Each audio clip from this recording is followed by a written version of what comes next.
So guys, to fix this problem, what you have to do is to head straight to your phone menu. Now try to find the app. So when you find the app, use your finger to tap on it for some while. This is going to pop up. Tap on application details and it's going to send you to your app info. And what you have to do when you get here is to tap on the first step. Now tap on OK. After that, tap on mobile data and Wi-Fi and make sure this background data is toggled on. After that, now go back, tap on notification. Make sure show notification is also toggled on. Now go back, tap on storage and cache. Tap on the clear cache. When you tap on clear cache and it's not working, tap on clear storage. Tap on OK. Now go back.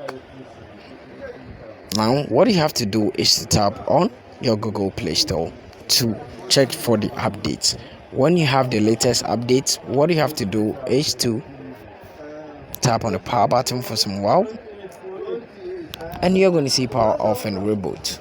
Slide this to this place, then you leave it or release your hand, and when it's turned off, you're going to see your video. You're going to see that your app has been fixed. Thank you very much for watching this video. See you in my next video. Don't forget to subscribe, like, and also share this video with your friends.